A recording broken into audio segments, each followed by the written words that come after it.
ఆరు గ్యారెంటీల అమలుపై బీఆర్ఎస్ కాంగ్రెస్ మధ్య డైలాగ్ వార్ కంటిన్యూ అవుతోంది. ఆరు గ్యారెంటీలు అమలు చేయడం లేదంటూ కేటీఆర్ విమర్శించారు. ఈ కామెంట్లకి CM Revanth Reddy strong counter ఇచ్చారు. ఈ ఇద్దరి మధ్య డైలాగ్ వార్ ని ఓసారి చూద్దాం. ఇదే రేవంత్ రెడ్డి గారు 4.5 నెలలుగా మీరు చూస్తా ఉన్నారు. ఆయన మాటలు, ఆయన చేతలు. ఒక్కటంటే ఒక్క మాట ప్రజలకిచ్చిన, ఒక్కటంటే ఒక్క హామీ కూడా 100 రోజుల్లో నిలబెట్టుకుంటామనే ఒక్క హామీ కూడా నిలబెట్టుకోలేదు.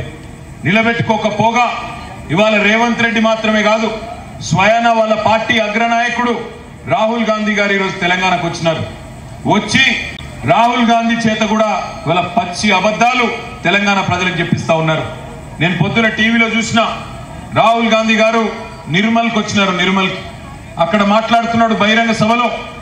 నెలకు 2,500 రూపాయలు ప్రతి మహిళ ఖాతాలో మేము వేస్తున్నాము తెలంగాణలో అని ఇవాళ రాహుల్ గాంధీ చెప్తుంటే నవ్వాలనో ఏడవాలనో నిజంగా కూడా అర్థం కాలేదు.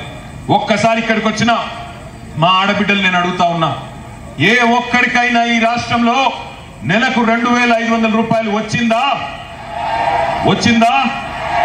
నెలకు 4,000 పెద్ద మనుషులకు వచ్చిందా? పెళ్లి చేసుకుంటే తులం బంగారం వచ్చిందా? మా చెల్లెళ్లకు స్కూటీలు వచ్చినాయా? రైతులకు 2 లక్షల రుణమాఫీ జరిగిందా? క్వింటాల్కు 500 బోనస్ ఇచ్చిందా రేవంత్ రెడ్డి? వాస్తవాలు ఇట్లుంటే స్వయంగా రాహుల్ గాంధీ వచ్చి ఇవాళ పచ్చి అబద్ధాలు, తెలంగాణ ప్రజల విజ్ఞతను, మన తెలివితేటలను కూడా తక్కువ అంచనా వేస్తూ వీళ్ళు పిచ్చోళ్ళు ఏం చెప్పినా నమ్ముతారు అన్నట్టుగా పచ్చి అబద్ధాలు రాహుల్ గాంధీ గారు చెప్తా ఉన్నారు. ఇక టిఆర్ఎస్ వాళ్ళు కేటీఆర్ అంటున్నాడు వీళ్ళు 5 గ్యారెంటీలు అమలు చేయలేదని. నేను ఎక్కువ చెప్పదలుచుకోలే కానీ ఒక్క మాట చెప్పదలుచుకున్నా కేటీఆర్కు.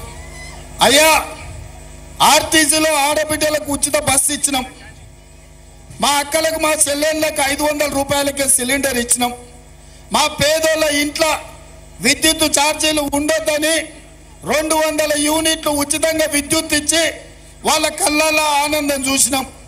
రాజీవ్ ఆరోగ్యశ్రీ ద్వారా 10 లక్షల రూపాయలు ఉచిత వైద్యానికి ఇచ్చినాం. పేదవాళ్లకు ఇల్లు అంటేనే ఆత్మ గౌరవం 4,50,000 ఇండ్లు 22,500 కోట్లతోని వాళ్లకు కేటాయించినాం. 3 నెలల్లో 30,000 ఉద్యోగాలు నిరుద్యోగులకు ఇచ్చినాం. బలహీన వర్గాల జనాభా లెక్క కట్టి వాళ్ళు ఎంతమంది ఉన్నారో వాళ్ళకంత రిజర్వేషన్లు పెంచాలి, వాళ్ళకని నిధులు ఇవ్వాలని ఇవాళ ఆదేశం ఇచ్చినాం. ఇవన్నీ నీ కళ్ళకు కనిపిస్తలేవు. అందుకే కేటీఆర్కి ఒక మాట చెప్తున్నా, మంచిగా చీర కట్టుకో, ఎందుకంటే సినిమా వాళ్ళు నీకు బాగా దోస్తులు ఉన్నారు. మంచిగా సోకులు తయారుగా బస్ స్టాండ్కు రా, బస్సు ఎక్కువ, చింతమడకకో సిరిసిల్లకో పోతా అని అడుగు. నిన్ను టికెట్కు కండక్టర్ పైసలు అడిగితే మా 6 గ్యారెంటీలు అమలు కానట్టే. సిల్లి గవ్వ అడగకుండా చీర కట్టుకున్నందుకు నిన్ను తీసుకెళ్లి సిరిసిల్లలు ఇచ్చిపెడితే మా 6 గ్యారెంటీలు అమలు అయినట్టే. నువ్వు సిద్ధమా కేటీఆర్? అంతే కదా? అందుకే మా యువకులకు చెప్తున్నా, మళ్ళీ ఆయన దగ్గర చీర గాజులు ఉన్నాయో లేవో ఏదన్నా మీరు పోస్టులో పంపించండి కేటీఆర్కు.